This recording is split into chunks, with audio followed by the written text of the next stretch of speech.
जी Nepal HD television अब तपाईँ सँगसँगै।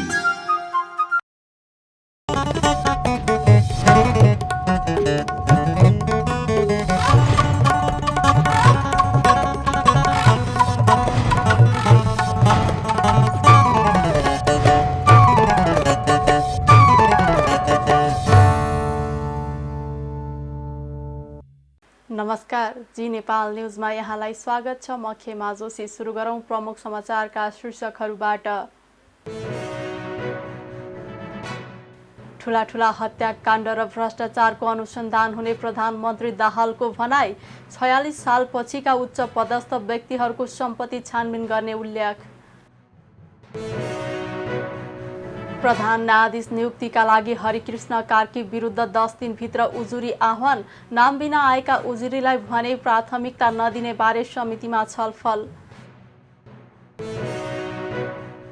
नेपाली कङ्ग्रेसद्वारा आउँदो भदौमा नीति महाधिवेशन गर्ने तयारी। भातृ तथा विभागलाई पूर्णता दिने तथा संगठन संरचनालाई सक्रिय बनाउने उल्लेख। भारतको जम्मूमा यात्रुवाहक बस दुर्घटना हुँदा 10 जनाको मृत्यु, 1.5 दर्जन मानिस घाइते। र महिला टी20 क्रिकेट श्रृङ्खलाको दोस्रो खेलमा नेपाल जित निकाल्न सफल। नेपालद्वारा मलेसिया 7 विकेटले पराजित। अब समाचार विस्तारमा। प्रधानमन्त्री पुष्पकमल दाहाल प्रचण्डले ठूला हत्याकाण्ड र भ्रष्टाचारको अनुसन्धान हुने बताउनु भएको छ। मंगलबार माओवादी मुख्यालय पेरिस डाँडामा केन्द्रीय सल्लाहकार समिति र ज्येष्ठ कम्युनिस्ट मञ्चको संयुक्त बैठकलाई सम्बोधन गर्दै प्रचण्डले गौर हत्याकाण्ड र दरबार हत्याकाण्डको अनुसन्धानका साथै ठूला भ्रष्टाचारका प्रकरणको फाइल क्रमशः खोल्ने बताउनु भएको हो। उहाँले 46 सालपछिका उच्च पदस्थ व्यक्तिहरूको सम्पत्ति छानबिन गर्ने समेत बताउनुभयो। माओवादी अध्यक्ष समेत रहनुभएका प्रचण्डले संस्थागत रूपमा देखिएको भ्रष्टाचार र व्यतिथि नियन्त्रणलाई सरकारले उच्च प्राथमिकता दिएको धारणा राख्नुभयो। राज्यको नेतृत्वमा बस्नेहरू नै भ्रष्टाचारमा सामेल हुन थाले पनि यसलाई ऐतिहासिक अवसरको रूपमा प्रयोग गर्न खोजिएको भन्दै प्रचण्डले सेटिङ मार्फत हुने भ्रष्टाचार विरुद्ध दरोसँग उभिने संकल्प गरेको बताउनुभयो। प्रचण्डले प्रधानमन्त्रीको रूपमा नेपाल राष्ट्रका लागि केही नयाँ गर्ने गरी भारत भ्रमणमा जान लागेको जानकारी दिनुभयो। व्यथिति र विसङ्गतिका विरुद्ध लडाईँको सुरुवात हो यो। ठुल्ठुला भयानक हत्याकाण्डहरू छन्। ती हत्याकाण्डहरूको चाहिँ खोजी नीति गर्नु छ। चाहे त्यो गौर हत्याकाण्ड होस्, चाहे त्यो दरबार हत्याकाण्ड होस्, त्यसको छिनुपानु भएको छैन। नेपाली जनताको मनमा धेरै ठुला शङ्काहरू छन्। के भएको हो भन्ने कुराको सत्य तथ्य आएको छैन। यी सबै कुराहरू पनि हामीले क्रमशः लगेर चाहिँ एउटा नयाँ विश्वास जनतामा जगाउनु छ। अब केही हुन्छ, हुन सक्छ भन्ने विश्वास जगाउनु छ। एकैचोटि भन्ने बित्तिकै जादुको छडी पनि यो हुने कुरा होइन। यो कुरा पनि मलाई लाग्छ तपाईहरु जस्तो अनुभवी कमरेडहरूले बुझिराख्नु भएकै छ। हामीले यो वर्षौंदेखि थुप्रिएको छ नि यी विसङ्गतिहरू रातारात भएका विसङ्गति होइन। राज्यमा जो संस्थागत व्यथितिहरू देखिन्छन् ती 1 वर्ष 2 वर्ष यता भएका होइनन्। यी 50औं र 100औं वर्षदेखि थुप्रिँदै गएर यो सम्हालि नसक्नु जस्तो स्थितिमा पुगेको हो। तर यसलाई सफा गर्ने, यसलाई सफाई गर्ने कुरा पनि क्रमशः कदम गरेर अगाडि बढ्नु छ। सबैतिर संस्थागत रूपमा देखा परेको भ्रष्टाचारलाई नियन्त्रण गर्ने कुरालाई उच्च प्राथमिकता, किनकि त्यही नै देशको चौतर्फी अप्ठ्यारो या सङ्कटको चुरो कारण चाहिँ संस्थागत र बेलगाम बन्दै गएको भ्रष्टाचार नै हो, जसमा राज्य स्वयं पनि भ्रष्टाचारमा नेतृत्व गर्नेहरू नै भ्रष्टाचारमा संलग्न भएका तथ्यहरू उजागर हुन थालेपछि यसलाई एउटा ऐतिहासिक अवसरको रूपमा किन सदुपयोग नगर्ने? यो कुनै व्यक्तिप्रतिको रिस रागको कुरा होइन, कसैप्रति आग्रह र पूर्वाग्रहको कुरा पनि होइन। यो राज्यलाई करेक्सन गर्ने, यहाँ मौलाएको व्यथितिलाई करेक्सन गर्ने एउटा राम्रो चाहिँ यसलाई आधार बनाएर किन नजाने भनेर हामीले विभिन्न खालका सेटिङ मार्फत भएका व्यथितिहरूलाई ढाकछोप गर्ने प्रवृत्तिका विरुद्ध दोहोरोसँग उभिने सङ्कल्प गरेकै हो।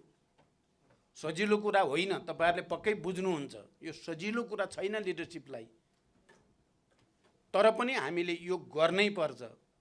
र मैले कतिपय बेला कमेडहरूको अगाडि भन्दा भनेको छु, यो जनयुद्ध सुरु गर्ने बेलाको जस्तै गाह्रो, जटिल, चुनौतीपूर्ण महसुस हुन्छ। अब भोलिदेखि हाम्रो छिमेकी मित्र राष्ट्र भारतको भ्रमण छ। अब हाम्रो सरकारको प्रधानमन्त्रीको हैसियतले मेरो चाहना चाहिँ नेपाल राष्ट्रको हितमा केही नयाँ चिज यो पटक बनोस्। यो भ्रमणले भोलिसम्म नेपाली जनताले सम्झने केही काम सम्पन्न होन् भन्ने चाहनाको साथ जाँदैछु म भोलि।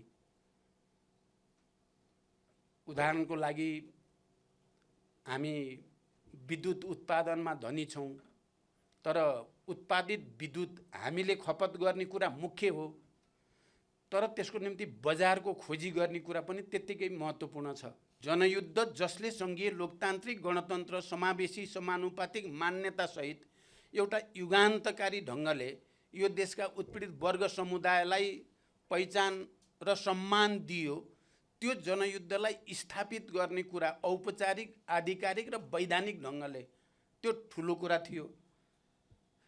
हेर्दा कतिपय मानिसहरूलाई नमिठो पनि लागेको छ जनयुद्ध दिवस भन्दा, तर त्यसको ठुलो अर्थ र महत्त्व छ।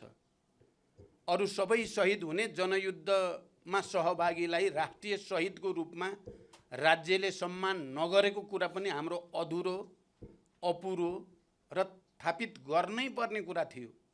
तपाईहरुले देख्नुभयो, मैले 15 वर्ष अगाडिको माइनेट, जो पहिलो प्रधानमन्त्री हुँदा मैले गरेको निर्णयको माइनेट खोजेर त्यहाँबाट पत्ता लगाएर अनि राजपत्रमा प्रकाशित गर्ने र सबै जनयुद्ध जनआन्दोलनका तमाम शहीदहरूलाई राष्ट्रिय शहीदको रूपमा सम्मानित गर्ने निर्णय पनि सामान्य विगतको जस्तै होइन। विगतमा हामीले थातिरहेको, नसकेको, आँट गर्न वातावरण नमिलेको यो कामहरू हामीले गर्यौं। प्रधानमन्त्री प्रचण्डले जनयुद्धकै बलमा मुलुकमा युगान्तकारी परिवर्तन आएको भन्दै यसलाई आधिकारिक र वैधानिक ढङ्गले स्थापित गर्नु ठूलो कुरा भएको बताउनुभयो। उहाँले कतिपयलाई मन नपरे पनि 15 वर्ष अघिको म्यान्युट खोजेर राजपत्रमा प्रकाशित गर्दै जनयुद्धका सहभागीहरूलाई राष्ट्रिय शहीदको रूपमा सम्मान गरिएको जिकिर गर्नुभयो। अर्थमन्त्री डाक्टर प्रकाश शरण महतले सरकारले सांसद विकास कोष पिउत्याउन नखोजेको दावी गर्नुभएको छ। अर्थ मन्त्रालयमा आयोजित पत्रकार सम्मेलनमा मन्त्री महतले सांसद विकास कोष पिउत्याएको नभएर नयाँ अवधारणा सहित संसदीय क्षेत्र पूर्वाधार विकास कार्यक्रम ल्याइएको बताउनु भएको हो। उहाँले संसदीय क्षेत्र पूर्वाधार विकास कार्यक्रममा सांसदहरूको भूमिका, आयोजना, छनौट गर्ने मात्रै भएको जिकिर गर्नुभयो। त्यस्तै उहाँले आफ्नो क्षेत्रमा आवश्यक योजना का बारेमा सांसदहरूलाई नै बढी जानकारी हुने भएकाले संसदीय क्षेत्र पूर्वाधार विकास कार्यक्रम ल्याइएको जिकिर गर्नुभयो। त्यस्तै उहाँले आफ्नो क्षेत्रमा आवश्यक आयोजनाका बारेमा सांसदहरूलाई नै बढी जानकारी हुने भएकाले संसदीय क्षेत्र पूर्वाधार विकास कार्यक्रम ल्याइएको जिकिर गर्नुभयो। मन्त्री महतले पुँजीगत खर्च बढाउने मुख्य उद्देश्य र प्राथमिकताका साथ बजेट ल्याइएको भन्दै यसको कार्यान्वयनमा आशंका नगर्न आग्रह गर्नुभयो। बजेटका माध्यमबाट पुँजीगत खर्चमा देखिएको समस्या हटाएर बजेट प्रणालीमा सुधार र कार्यान्वयन प्रक्रियालाई प्रभावकारी बनाइने उहाँले बताउनुभयो। मन्त्री महतले राजस्व नीतिमा व्यापक सुधार गरेको दावी गर्दै कुनै व्यक्ति र व्यावसायिक समूहलाई फाइदा पुग्ने गरी काम नगरेको जिकिर गर्नुभयो। बजेट अलि भिन्न किसिमबाट चाहिँ प्रस्तुत भएको छ। खाली एलोकेसनका कुराहरू मात्र हामीले गरेका छैनौँ। के कार्यान्वयनमा समस्या छ, हरेक वर्ष बजेटको कुरा आउँदाखेरि बजेट त आएको हो, तर चाहिँ कार्यान्वयन हुन्छ र भन्ने प्रश्नहरू उठिरहन्छ।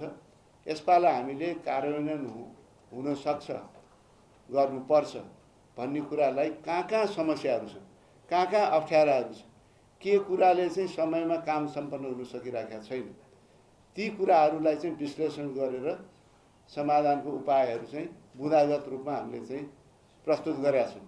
त्यस अर्थमा पनि मलाई लाग्छ यो बजेट कार्यान्वयन गर्न सकिन्छ।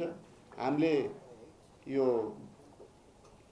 उत्पादन लक्ष्य हाम्रो चाहिँ ग्रोथ रेटको लक्ष्य पनि 6% मात्रै राखेका छौँ। पहिला जस्तो 8%, यो सालको 8% थियो, त्यसमा 6% मात्रै राखेका छौँ।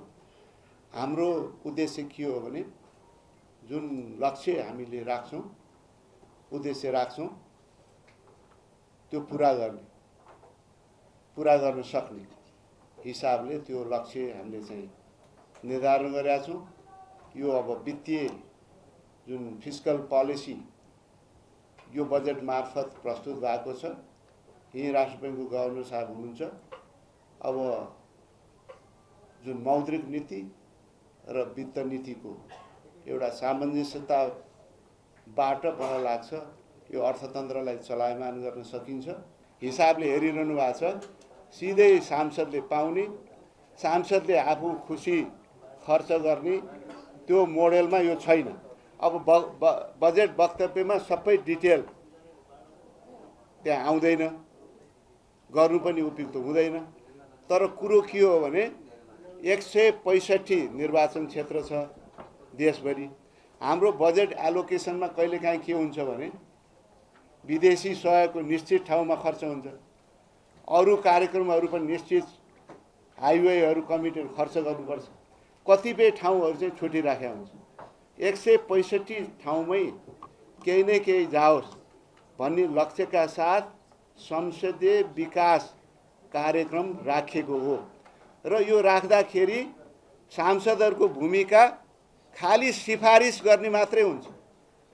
त्यहाँबाट जनताबाट चुनेर आएका सांसदहरूले सिफारिस पनि गर्न हुँदैन। सिफारिस गर्नु पनि यो अपराध जस्तो हो भनेर पनि हेर्नु भएन। जनताबाट निर्वाचित भएर आएको हो। हामीले के भनेका छौँ भने 1 करोड भन्दा कम्तीको आयोजना हुनु, 5 करोडमा कम्तीमा नि 1 करोड, 5वटा भन्दा ठुलो हुने त कुरै भएन। र यस्तो आयोजनाहरू सो त ठेक्का लाग्छ, यहाँले थाहा हुनु, ठेक्का प्रक्रियाबाट जान्छ। ठेक्का कसले लगाउँछ? सम्बन्धित मन्त्रालयले ठेक्का लगाउँछ। यो कुनै पहिला जस्तो के आफै समिति बनाएर यो बजेट उपभोक्ता समिति बनाएर बाँड्ने होइन। त्यसकारण यो कुरा चाहिँ म यहाँहरू माध्यमबाट सम्पूर्ण जसलाई चाहिँ यस बारेमा चाहिँ शङ्का छ, के गर्न खोज्या हुन् भन्ने लागेको छ, म स्पष्ट पार्न चाहन्छु। सांसदहरूको भूमिका सिफारिसकर्ताको रूपमा मात्रै हो। आखिर यही बजेटमा पनि जनप्रतिनिधिहरूले उहाँहरूलाई बढी थाहा छ नि त्यहाँको ठाउँमा कहाँ आवश्यक छ, के छ भन्ने कुराहरू हाम्रो बजेटमा पनि रिफ्लेक्ट हुन्छ। त्यस्तै गरेर यो अब यो वैदेशिक ऋण, राजस्व उठ्छ हुँदैन, अनुदानका कुरा उठाउनु भएको छ। त्यसमा म के भन्छु भने राजस्व अवश्य पनि अहिलेको यो वर्षको उसलाई हेऱ्यो भने उठ्न सक्दैन भनेर भन्न सकिने हो। तर जुन हामीले सुधार गरेका छौँ यो राजस्वमा पनि लुपहोल्सहरूलाई, पोलिसी लेभलको लुपहोल्सदेखि लिएर त्यसलाई हटाएर ऱ्यासनलाइज गरेका छौँ। त्यसले उल्लेख्य मात्रामा राजस्व बढ्छ र अर्थतन्त्र चलायमान भएर त्यसले कन्ट्रिब्युसन गर्ने राजस्व फेरि थप त्यसमा हुन्छ नै। त्यसले गर्दा मलाई लाग्छ यो राजस्व लक्ष्य हामी चाहिँ हासिल गर्न सक्छौँ। अहिले हेर्दा चाहिँ त खोइ कहाँबाट गर्छ, अहिले त असारसम्म कहाँ उठ्ला र। हामी उठाउने प्रयास गर्छौँ। इनकेस जति भने असारसम्म उठेन भने पनि आउँदो वर्षमा उठाउँछौँ कि उठाउने गरेर चाहिँ हामी काम गर्छौँ। अब भन्न चाहनुहुन्छ चाहनुहुन्न, तर अब समय आवश्यकता अनुसार उहाँले गरि नै हाल्नुहुन्छ। केही भन्न चाहनुहुन्छ भने गरिहाल्नु। उहाँले नीतिका व्यवस्था कार्यान्वयनमा समन्वय हुने गरी मौद्रिक नीति आउने जानकारी दिनुभयो। बजेटको ध्येय विद्युतीय सवारी साधनलाई निरुत्साहित गर्ने नभएको भन्दै व्यवस्थित गर्न मात्रै खोजिएको उहाँले बताउनुभयो। संवैधानिक परिषदबाट सर्वोच्च अदालतका लागि प्रधान न्यायाधीशमा सिफारिस हुनुभएका कायम मुकायम प्रधान न्यायाधीश हरिकृष्ण कार्की विरुद्ध 10 दिनभित्र उजुरी आह्वान गरिएको छ। मंगलबार सिंहदरबारमा बसेको संसदीय सुनवाई समितिले सार्वजनिक सूचना प्रकाशन गरी 10 दिनभित्र कार्की विरुद्ध उजुरी आह्वान गरेको हो। साथै बैठकमा कार्कीको व्यक्तिगत विवरण समेत समिति सदस्यहरूलाई प्रदान गरेको छ। सार्वजनिक सूचना सरकारी सञ्चार माध्यमबाट प्रकाशन हुनेछ। कार्कीमाथि लिखित रूपमा पत्र मार्फत वा समितिले सार्वजनिक गर्ने इमेल मार्फत उजुरी दिन सकिनेछ। उजुरीकर्ताको परिचय उनीहरूको अनुरोधमा समितिले गोप्य राख्नेछ भने नाम बिना आएका उजुरीलाई भने प्राथमिकता नदिने बारे समितिमा छलफल भएको छ। समितिका ज्येष्ठ सदस्य पशुपति शमशेर राणाको अध्यक्षतामा बसेको बैठकमा प्रतिनिधि सभाका सभामुख देवराज घिमिरे तथा राष्ट्रिय सभा अध्यक्ष गणेश प्रसाद तिमिल सिन्हा पनि उपस्थित हुनुहुन्थ्यो। अघिल्लो संसद अधिवेशनको अन्तिम दिनमा संसदीय समिति गठन भए पनि अझै पनि सभापति चयन हुन सकेको छैन। सुनवाई समितिबाट अनुमोदन भएपछि कार्कीलाई राष्ट्रपतिले प्रधान न्यायाधीश नियुक्त गर्नुहुनेछ।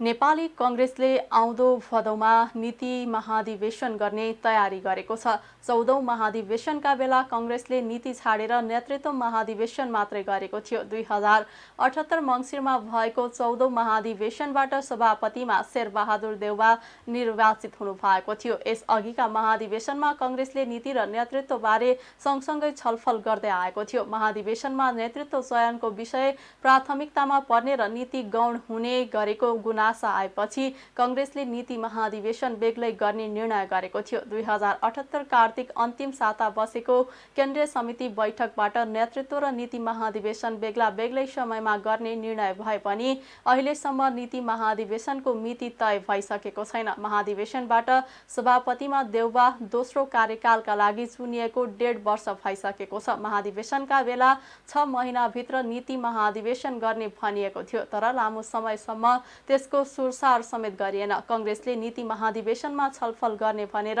सांगठनिक राजनीतिक विषयवस्तुका प्रतिवेदन र नीति तथा कार्यक्रमका प्रतिवेदन नेतृत्व महाधिवेशनमा छलफलमै ल्याएको थिएन। नीति महाधिवेशन अघि कांग्रेसले भातृ तथा विभागलाई पूर्णता दिने तथा संगठन संरचनालाई सक्रिय बनाउने तयारी समेत गरेको छ। वडादेखि निर्वाचन क्षेत्रीय भेलाहरू भइरहेका छन्। अब असारमा केन्द्रीय सदस्यलाई प्रतिनिधिका रूपमा गाउँ गाउँमा खटाएर नेता कार्यकर्ता र जनताका गुनासा सुन्न पठाउने तयारीमा कांग्रेस जुटेको छ। त्यसपछि भने नीति महाधिवेशनको प्रक्रिया अघि बढ्नेछ। नेकपा माओवादी केन्द्रले 2 खुट्टा गुमाएर सगरमाथाको कीर्तिमानी आरोही गर्नुभएका हरि बुढा मगरलाई सम्मान गरेको छ। मंगलबार पार्टी कार्यालय पेरिस डाँडामा आयोजित एक कार्यक्रमका बीच माओवादीले बुढा मगरलाई सम्मान गरेको हो। बुढा मगरले यही 2080 जेठ 5 गते दिउँसो 3 बजे सगरमाथाको चुचुरोमा पाइला टेक्नु भएको थियो। उहाँले सगरमाथा आरोहणमा घुँडाभन्दा मुनि अङ्ग विच्छेद भएका व्यक्तिको नयाँ विश्व रेकर्ड कायम गर्नु भएको छ। सम्मान कार्यक्रममा बुढा मगरले अपाङ्गता भएका व्यक्तिहरूलाई राज्यले अवसर दिएर सक्षम नागरिक बनाउनु पर्ने बताउनु भयो। सगरमाथा मार्फत अपाङ्गताको क्षेत्रमा सचेतना दिने कोसिस आफूले गरेको उहाँले बताउनु भयो। उहाँले यसअघि सरकारले सगरमाथा चढ्न निषेध गरेपछि सर्वोच्चमा गरेर मुद्दा लडेपछि सगरमाथा चढ्न पाएको जानकारी दिनुभयो। नेपालको डेभलपमेन्टमा नेपालको 50% अपाङ्गता भएको व्यक्तिहरूलाई जागिर खाने, ट्याक्स तिर्ने र एउटा सक्षम नागरिक मात्र बनाउन सक्यो भने पनि आई थिङ्क मेरो विचारमा त्यसको केही न केही डेभलपमेन्टमा हेल्प हुन्छ भन्ने मैले आशा लिएको छु।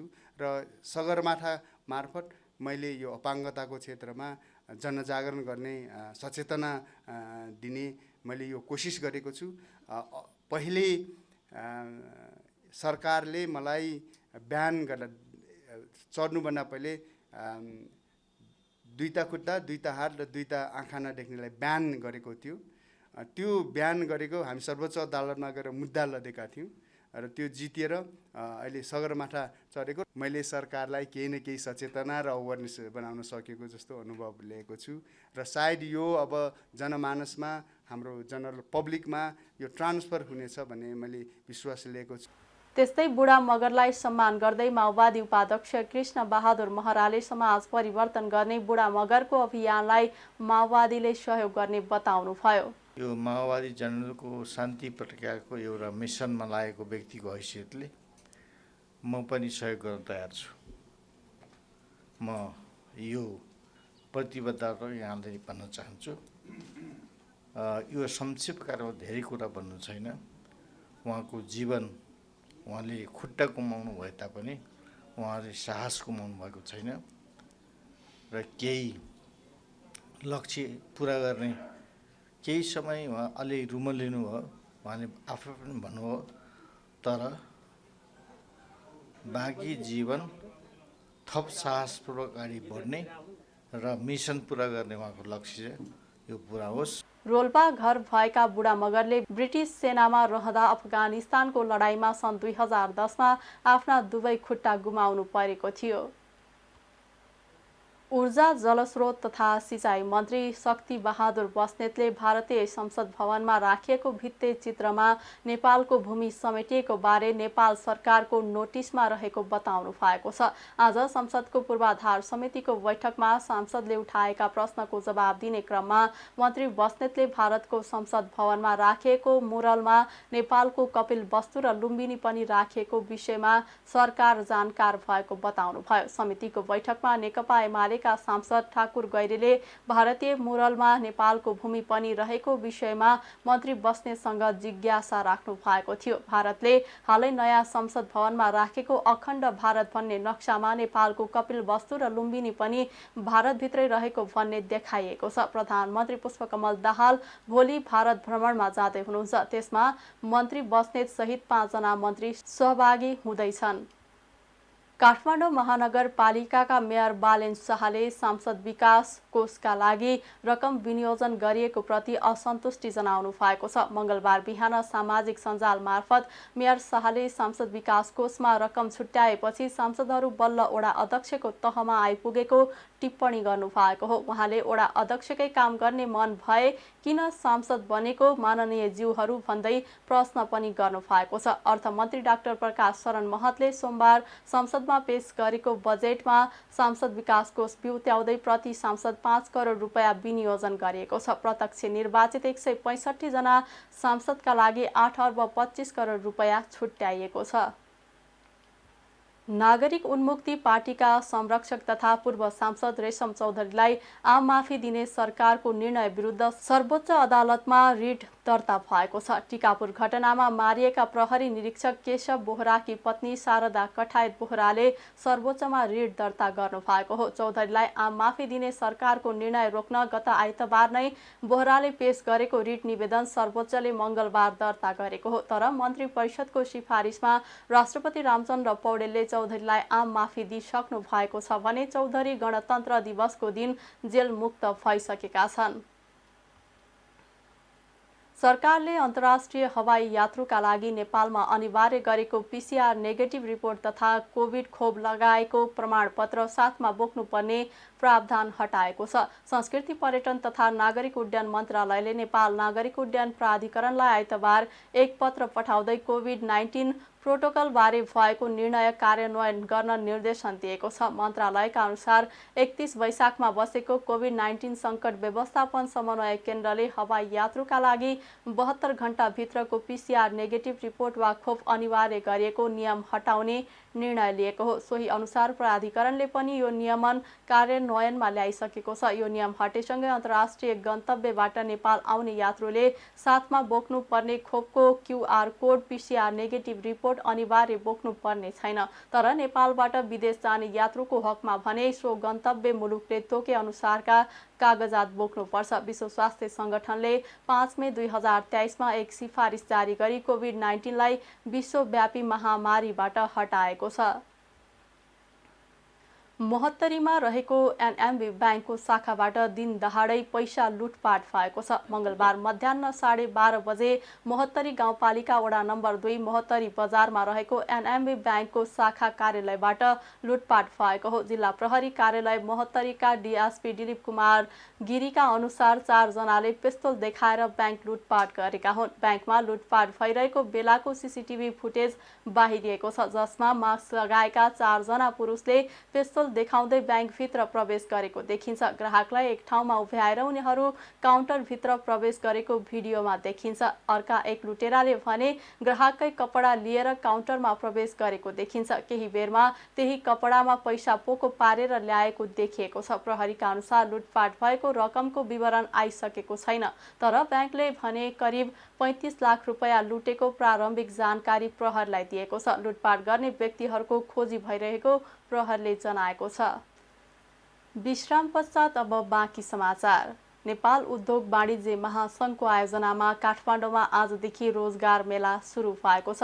टेकुमा रहेको महासङ्घको कार्यालयमा श्रम रोजगार तथा सामाजिक सुरक्षा मन्त्रालय र अन्तर्राष्ट्रिय श्रम सङ्गठनको सहयोगमा रोजगार मेला सुरु भएको हो। मेला भोलि बुधबारसम्म चल्नेछ। मेलामा काठमाडौँ र ललितपुर महानगरपालिका, भक्तपुर नगरपालिका महासङ्घका सदस्य, भक्तपुर र ललितपुर उद्योग वाणिज्य सङ्घको सहकार्य रहेको छ। कामको खोजीमा रहेका युवाहरूलाई प्रमुख कम्पनीहरू मार्फत कामको अवसर जुटाइदिन पहल गर्ने, नयाँ अवसरहरूको खोजी गर्न सघाउने, आवश्यक सिप पहिचान सहित युवा जनशक्तिलाई स्वदेशमै काम गर्ने वातावरण बनाउने उद्देश्यले रोजगार मेला सुरु भएको छ। रोजगार मेलामा 100 वटा भन्दा बढी कम्पनीहरूको सहभागिता रहेको छ। महासङ्घले मेलामा कामको खोजीमा रहेका 5000 भन्दा बढी युवाहरूलाई अवलोकन गराउने लक्ष्य राखेको छ। मेलामा रोजगारी, सिप एवं जनशक्ति विकास लगायतका विषयमा विभिन्न परामर्श सेसनहरू समेत हुनेछ।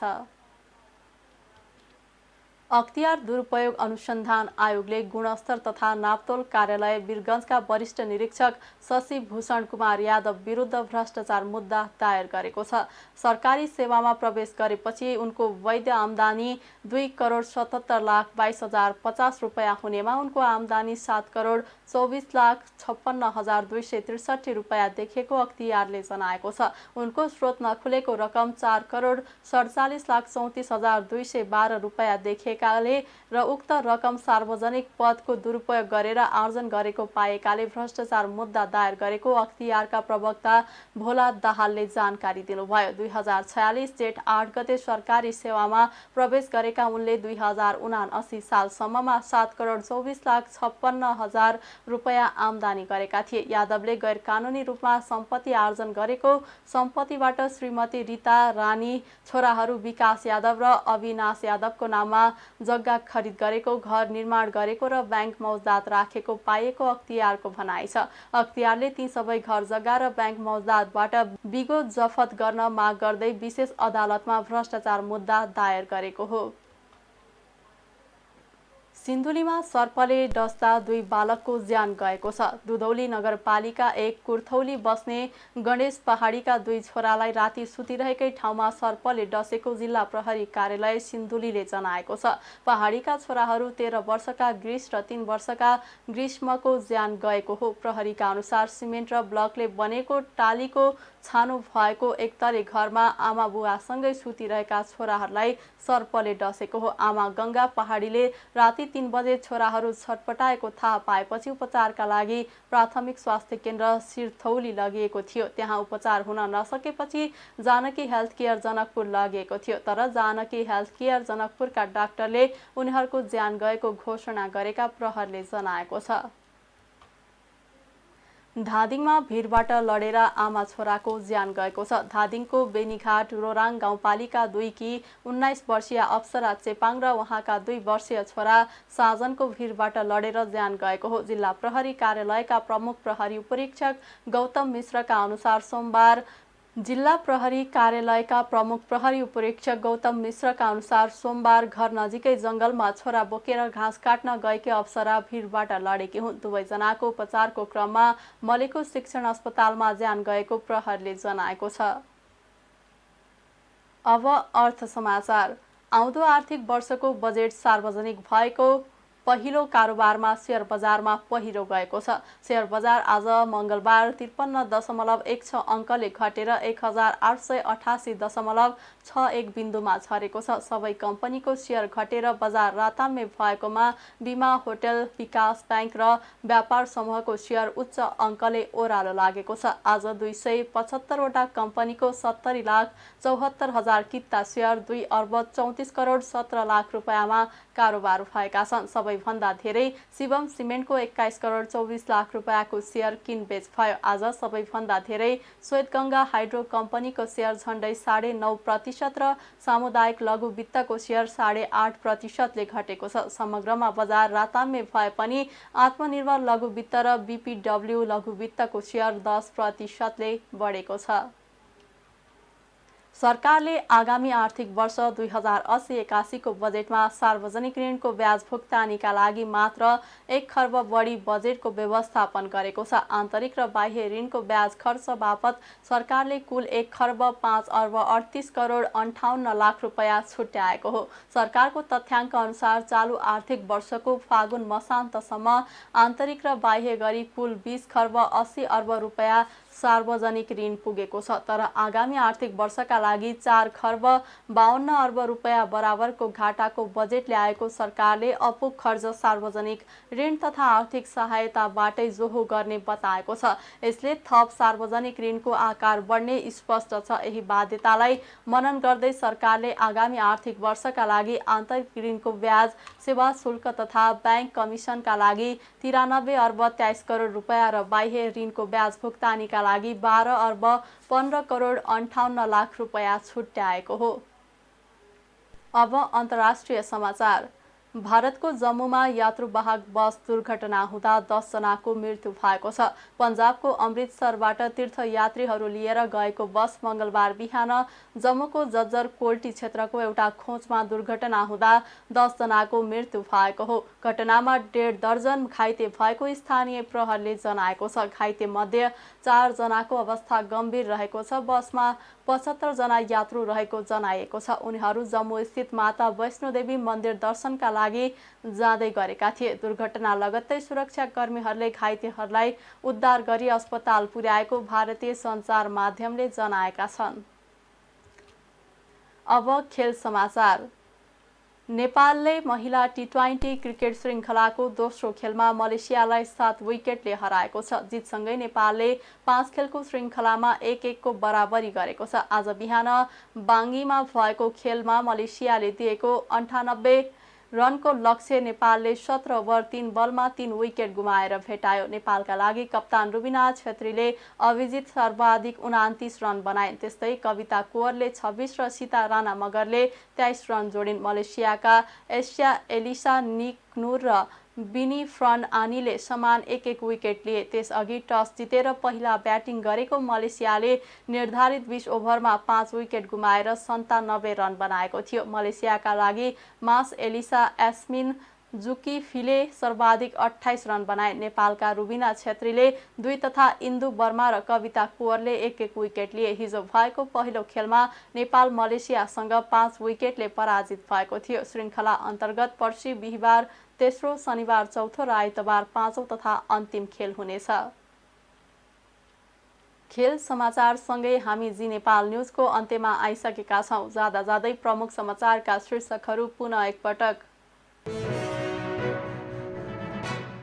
ठुला हत्याकाण्ड र भ्रष्टाचारको अनुसन्धान हुने प्रधानमन्त्री दाहालको भनाई। 46 सालपछिका उच्च पदस्थ व्यक्तिहरूको सम्पत्ति छानबिन गर्ने उल्लेख। प्रधान न्यायाधीश नियुक्तिका लागि हरिकृष्ण कार्की विरुद्ध 10 दिनभित्र उजुरी आह्वान। नाम बिना आएका उजुरीलाई भने प्राथमिकता नदिने बारे समितिमा छलफल। नेपाली कङ्ग्रेसद्वारा आउँदो भदौमा नीति महाधिवेशन गर्ने तयारी। भातृ तथा विभागलाई पूर्णता दिने तथा संगठन संरचनालाई सक्रिय बनाउने उल्लेख। भारतको जम्मूमा यात्रुवाहक बस दुर्घटना हुँदा 10 जनाको मृत्यु, 1.5 दर्जन मानिस घाइते। र महिला टी20 क्रिकेट श्रृङ्खलाको दोस्रो खेलमा नेपाल जित निकाल्न सफल। नेपालद्वारा मलेसिया 7 विकेटले पराजित। प्रमुख समाचारका शीर्षकसँगै अहिलेका लागि जी नेपाल न्युज सकियो। ताजा समाचार र मनोरञ्जनका लागि जी नेपाल 4K टेलिभिजन हेर्दै गर्नुहोला। नमस्कार।